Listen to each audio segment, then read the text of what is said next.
Hey everyone, welcome back to another episode of Right Minded. And this time I didn't wait 3 months to essentially film another episode, but I'm so glad to have you back. And I guess my first question to you is, how are you doing?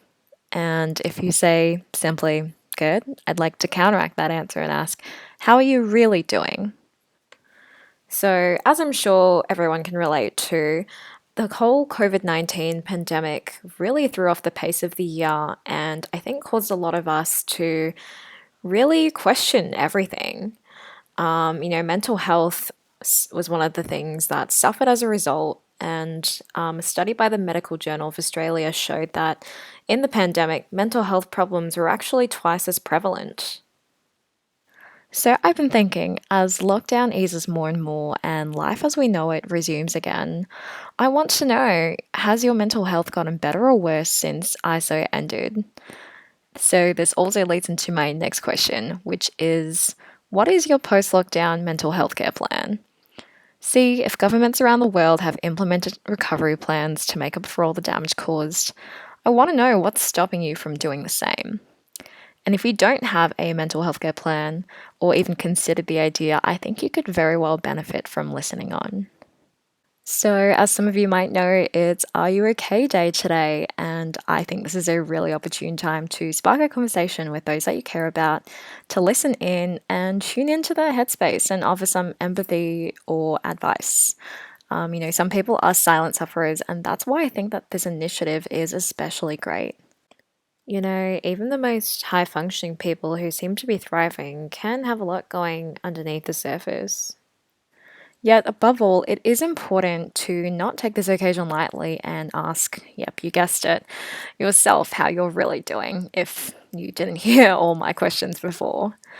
So, in Perth at least, we're well past lockdown, having not had any community transmission in the past few months.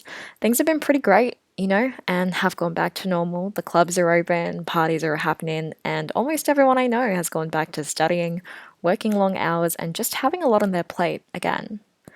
But where has this left our mental health, especially after such a long period of time, to ourselves? If you were struggling in ISO and have benefited from going back to your way of life, I'm honestly really appreciative of that and I applaud you. But what if you were having a tough time and still are? What if you've left lockdown feeling like your mental health has been left behind and that there are still some loose ends? So, I actually did a little informal Instagram poll asking people if they thought whether their mental health got better or worse since lockdown. And the reason I did this is because I thought it'd be a quick and easy platform to get some answers. So, one person in particular said that their mental health got better during lockdown, but worse after uni started up again. While another said that they were doing so much better in lockdown because they were able to be more productive and could meet their assignment deadlines early.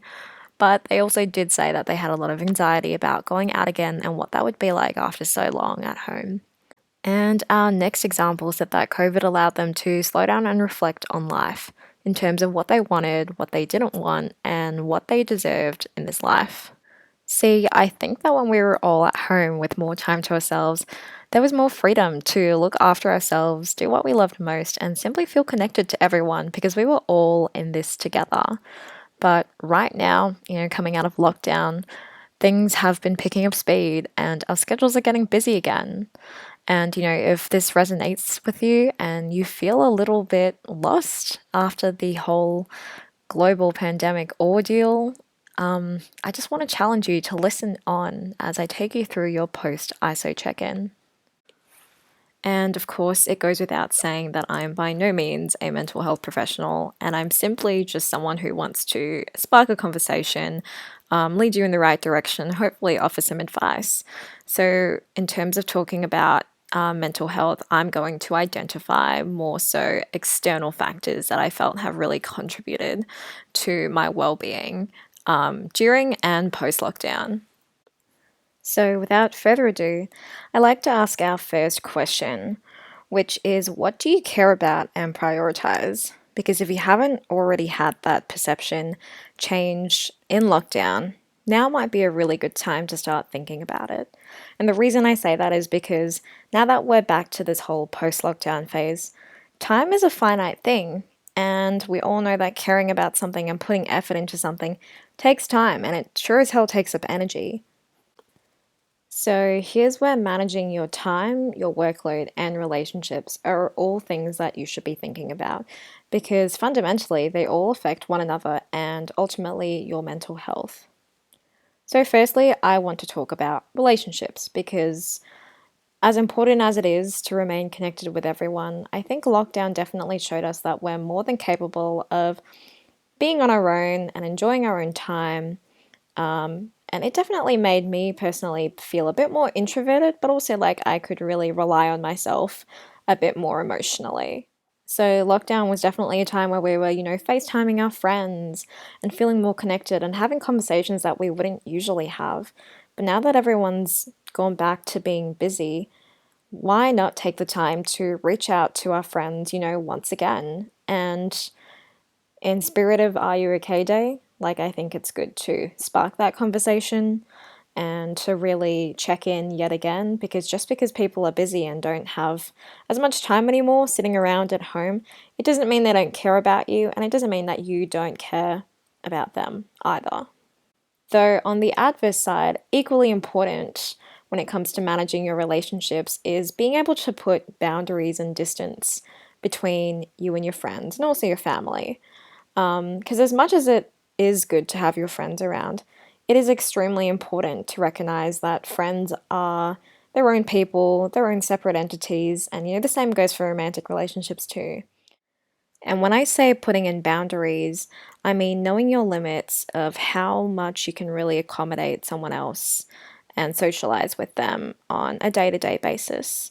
So prior to lockdown, it wasn't uncommon to, have like three back to back plans with people and catch up with those people in a single day.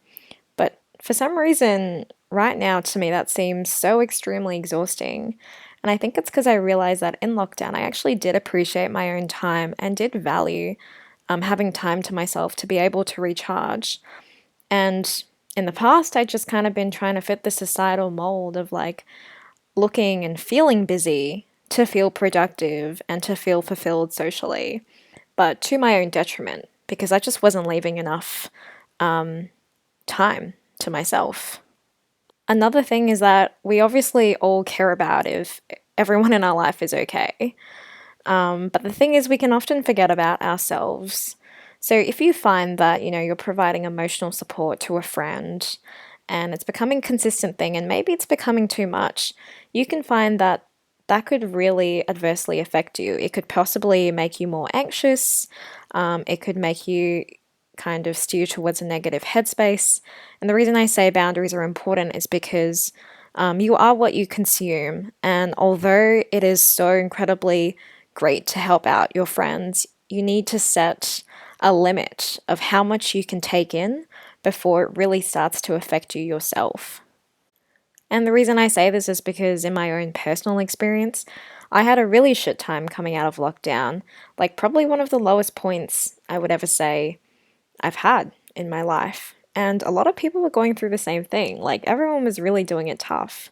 And while we were all helping each other out, I could kind of see this cycle being established where we just kind of feed off each other's negative energies. And yeah, that's something that you just have to look out for.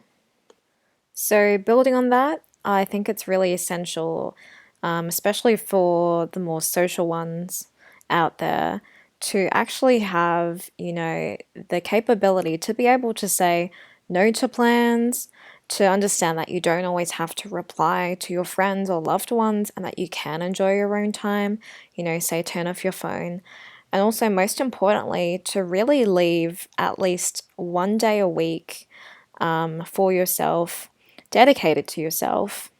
I know that for some of us, even having one day a week completely free seems like an absurd idea because, heck, we're all just so busy. But I urge you to consider really placing importance on this one day because to have one day in the entire week with no obligations is a really marvelous thing and it'll help you plan ahead for the week. Say, for example, I know that I'm usually going out on a Saturday night. So Sunday's my recovery day in all shapes and forms. It's physical recovery, mental recovery, emotional recovery, and it helps me think about what kind of week I want to have. And I also spend that day doing things that I want to do. So, this usually comprises your stereotypical self care stuff like putting on a face mask or watching a really great movie, but it also refers to things like organizing your time or, spending time with, a pet or just whatever sparks joy and makes you genuinely happy. And even if you're struggling to do that, and by struggling to do that, I mean, block out one entire day, why not try to intentionally book appointments for yourself? So, things like, for example, getting a remedial massage, or going to therapy, or having a day to yourself where you take yourself out on like a date and you have a picnic, stuff like that. It might sound cheesy, but it'll be better for you in the long run. And it'll really show you that you can do things that help you out mentally. Next, something that I would say hits pretty close to home is managing my workload, and in this case, managing your workload. And in today's society, we're expected to really go above and beyond and work a ton of crazy jobs, get heaps of like industry experience, finish uni, get a part time job on the side, stuff like that. As a young adult, there is a lot of pressure to be constantly working and making something of yourself. And for those who know, I actually wrote an article last year on burnout, and it was one of my most successful articles. But I definitely wish that it didn't take a pandemic for me to realize that I wasn't even following my own advice this year. So you can read about that because I'm going to link it down in the description below. So, in this article, I shared a lot about how my burnout developed and how I was working myself into the ground and pretty much forgot what it was like to not follow a to do list. And I shared how I would get so stressed to the point where, I would cry and I wouldn't be able to sleep and I'd beat myself up about not doing enough. And it was really a problem. And I think for a lot of us, having that period of forced rest and lockdown has made us, reflect on what our workload is like and how we were simply possibly doing way too much. Thereon, in my article, I draw the distinction between burnout and this whole glorified idea of hustling, where in today's society, to be busy means to be thriving. But that can be absolutely so far from the case when we can look completely, perfectly productive on the outside, but be suffering on the inside. And if this sounds like you, I have a few steps that I think you could implement. Or should I say, again, questions that you can ask yourself. So, the first being is when it comes to reviewing things that you have to do in your workload, it'd be good to look at each of them and ask yourself what the cost versus benefit is. And if it seems like there are more disadvantages, say you're going to be more stressed if you continue doing something like a volunteering gig and that you're not going to have enough time to do your assignments, maybe think about whether there's the option to say no or to, take a break. Because, like I said, your time is valuable and your time is limited on this earth. And if you aren't doing things that energize you, you're not doing yourself a favor and you're definitely not putting yourself in a position where you can give your 100% to what you want to commit to. And secondly, when it comes to thinking about your workload, think about what you dread the most. Let's say there's something like the second job that you picked up last year, and at the time you really needed the funds, and now you're kind of saving up and you're finding that perhaps that second job is dragging on more than it should. And while it is financially rewarding, as we might identify as being a benefit, the cost could be that, it just drains you. So, with this whole idea of trying to find what you dread the most, if you find that you can replace that with something else that you enjoy instead, by all means, please try and work towards that. So, thirdly, I think when we talk about workload, some of us identify with having kind of self imposed deadlines, especially if you're a creative or a freelancer, or if you've, shifted to working from home. And my question to you is, if you're struggling with your workload, think about a specific task and think, does it have to be done now? So just because you don't get to something immediately, it doesn't mean the world is going to end. And I think the whole idea is that, things are always going to need to be done, no matter where you are in your life. And the least that you can do is not put that kind of pressure on yourself and give yourself the time to recharge and come back to things when they're a little bit more urgent.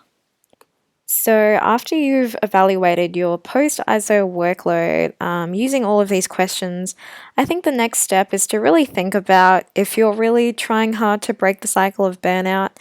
And old habits die hard. God knows that I have had a pretty bad relationship with, my work life, and I'm constantly letting it get in the way of my own downtime. And hey, if this sounds like you, now's the time to really start policing it. Let's take something like me taking pole classes last year for an example. So, out of my entire life priorities, last year, the thing that was of the slowest pace were my pole classes. And the thing that I loved about it was that I only had to be present for that 1 hour every single week, and all I had to do was throw myself into it and really try just for that 1 hour. And because that time was reserved for that specific activity, I found that I was just way more productive and happier doing it. And I guess the same concept applies to work. If you're trying to accelerate the manner in which you get stuff done, it might not just be as enjoyable or as healthy as you would like it to be. So, now that we've evaluated your mental health on the factors of managing your relationships, time, and your workload, we're going to ask some even harder questions. And it's, are you keeping physically well? And physical health is something that is inexplicably tied to the state of your mental health because, if you're feeling mentally stressed, you tend to feel physically stressed, and it can even occur vice versa. So, one thing in lockdown that I definitely lost a lot of was sleep. And I had these 4 a.m. bedtimes, and all of us basically were just running on a distorted sense of time. And I'm sure that you can relate that it didn't really seem like it mattered if we slept well or not because we just had so much time to catch up on sleep. But now with lockdown restrictions having almost completely eased, at least here in WA, sleep has never been so appealing to me. The reason I say this is, again, using myself as an example, is that uni had started up again for me and I'd gotten a new job, and all of a sudden I was back to a schedule and I forgot what that seemed like entirely. And sleep was really crucial because I realized that out of everything, it was the best way to regenerate, essentially, apart from just having time to myself. So I know it's really easy to glorify not getting sleep and doing things like having late nights out. But please keep in mind that, for example, having like 3 late nights out in a row can actually really severely impact your schedule and your body clock. And so, if there is anything that you can do to ensure that you're in bed earlier and off your devices, please try and do that. So, what I would recommend as being one of the easiest things to getting a better night's sleep is to ensure that you have a warm light filter on all your devices, and that if you're having your device near your bed, you should probably try and turn it off at least an hour before you want to go to bed. And you could listen to music, you could read a book, as long as you're not investing in more screen time, it's probably going to be way more easier for you to fall asleep in the long run. Another thing as well is if you find that you're like on your computer in bed, please try and separate those two zones because your bed is for resting, and it should be kept as such. Another great thing, which ties into my next point, that would help you get a better night's sleep is thinking about exercise. And wow, working out was something that I never even considered prior to lockdown because I honestly thought that I wasn't someone who fit the mold of what working out looked like.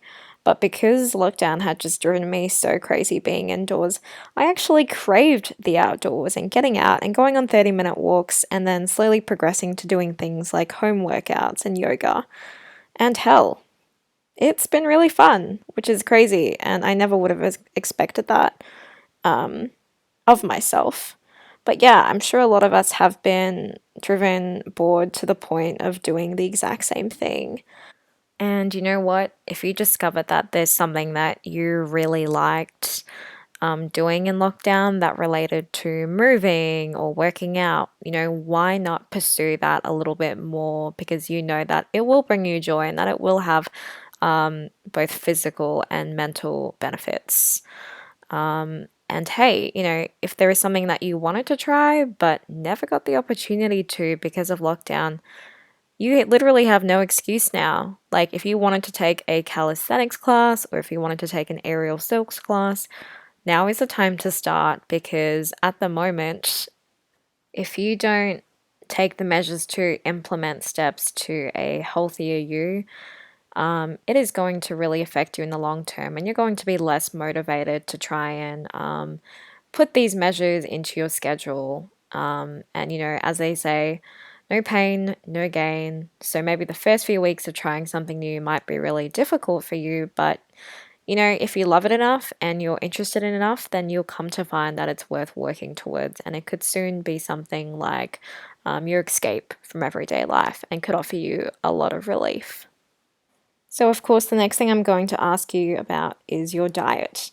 Now, most of us were definitely more avid home cooks when we were in lockdown, with the occasional hashtag support local excuse, to go out and get takeaway. But it was easier to look at what we were eating and think about putting more nourishing things in our body in lockdown. But now, since we've, headed back into normal life, sometimes we're just looking for like a quick bite to eat, something to take the edge off or something to keep you full, especially if you've gone back to working in an office. And this is another thing to think about because it is something that will affect you, what you put in your body. And on that note as well, for all the girls out there who understand the trials and tribulations of trying and being on birth control, hormones, yep, they are a huge thing. And they are something that definitely affected me post lockdown because amidst everything, trying to eat better and having less time to myself, dedicating myself to all of these different priorities, and also not getting enough sleep, all of these things compounded with my whack hormones. I have to say, it all built up and resulted in a really disastrous me for a few weeks. And like I said, it's all about, thinking about the external factors which you can control. And hormones were definitely out of my control. But by managing those other factors, like, getting more sleep and deciding that I wanted to cancel plans so that I could have more time to rest, I found that those things really helped me out, even marginally. So, with all that said, it essentially hammers down to really being more in tune with your body and listening to what it really needs, whether that's more sleep or healthier food or more time to yourself. And for example, I did mention that thing about hormones. And if you generally feel like there's just something off about your body and it could be related to perhaps your birth control or some other symptoms and conditions that you're experiencing, why not go get checked out by a health professional and get down to the root of it? Because if you're not feeling good on the inside, it definitely won't reflect on your mental state. And for example, I have a couple of friends who have things like digestive issues, or they're having things like joint pain. and they've kind of forgotten to go and get checked up for them or head to sessions where they can, learn about pain management and maintain that. I found that them not taking those, measures to get onto that really affected their mental health. So that's something to think about because, like I said, physical health is directly correlational to mental health. So we are human at the end of the day, and even if we find that literally identifying and changing all of these factors isn't helping our mental state, I would then suggest, talking to a mental health professional and, seeing a therapist regularly. But the thing about therapy, as much as I might, advocate it, is that it doesn't work for everyone and it's not a one size fits all sort of approach. And having had my last two therapy sessions cancelled on me, it really hammered home to me that I only really have myself to enact change for my own mental health. So I'm going to read something that my best friend Danny was kind enough to write up for me because she's someone who goes to therapy pretty regularly, and as someone I've known for 7 years, the growth that I have seen her go through just by attending therapy and changing her mindset actively has just been exponential. And I am beyond thankful that she is here to share her wisdom with me and you too. So this is what she said. Thanks, Danny. She said, for me, therapy is just one tool that I use to manage and understand my mental health. I've been going to therapy for over 18 months and it has been insanely useful in helping me understand my reactions to certain things. It provides me with a valuable insight into my own behaviors and a different perspective on them, and my therapist helps me to brainstorm different ways I could react in the future instead. So, therapy has helped me come up with strategies that will make me feel better, but that's only if I actively implement them. She then goes on to say that therapy is what she uses as her diving board. So, in pursuing kind of theories that are more interesting to her, what she would do is look up therapists on YouTube, watch their videos on different subjects, be it from attachment theory to love languages, and instead it becomes, a talking point and something to learn about. She's also read different books on psychological theories and she brings them up with her therapist. So, for her, getting this information and all of these different perspectives that account for behaviors she might feel are abnormal, what they do is that they actually help her think about how she can make herself feel better. And best of all, it helps her to understand herself. She then goes on to say that she recommends therapy, especially to those who haven't tried it. And the advice that she gives is that it does take a while for it to become useful, and it does take a while as well to build that strong bond with your therapist. But at the end of the day, it is, helpful to have an unbiased person listen to you speak and help you come up with different strategies that you can use to manage your mindset. And as she says, and it's something that I wholeheartedly agree with, it doesn't mean that your therapist necessarily knows how to or will solve your life because that is on you fundamentally. She also goes on to say that her therapist has given her small pushes in the right direction. And that's a really great concept to hone in on. Everything that I've talked about is direction and it is also advice, but whether you choose to take it or not, and really try and make the steps towards a better mental health are up to you, and it's all in your own time, of course, and what you're comfortable with. And on a final note, Danny reiterates that therapy is really just one tool to manage your mental health, and that you shouldn't be afraid to get to the core of your feelings and identify what self care actually means to you. And, that's been a really great insight. So I'm really appreciative of that. And, you can follow Danny and some of her writings in the Instagram I've linked below. But anyway, in saying all of this, and if you're still listening to my podcast, I want you to know that We are all trying, and you are not alone. And if you are trying, I applaud you because mental health is so subjective and everyone has their own journey going through it.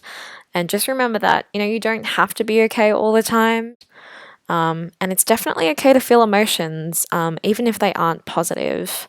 We're all in this together. And if you're not feeling okay, speak up about it because the last thing you would want is to not feel seen or to not feel heard. And while the conversation might not always come up, I hope that you feel brave enough to be able to approach the people in your life that care about you and tell them how you're really feeling, because that could be one of the biggest steps towards bettering your mental health. If you are going through a particularly hard time and if you have had suicidal thoughts, I would 100% recommend calling one of the hotlines I've listed down in my description box. Again, that is something that some people find might not necessarily help, but you never know, it could change your life. Lastly, I really do hope that you were able to take something away from this to implement in your life, to work towards a better you. And for all those who have listened up to this point, thank you so much. And if you find that you benefited from this episode, please don't hesitate to share it around with other people who you feel might be able to learn from it or be able to take something away from it. And with all of that said, I appreciate all the support on this podcast so far. I genuinely can't wait to share my next podcast episode with you. But in the meantime, please take care of yourself and please take care of others around you. And till next time.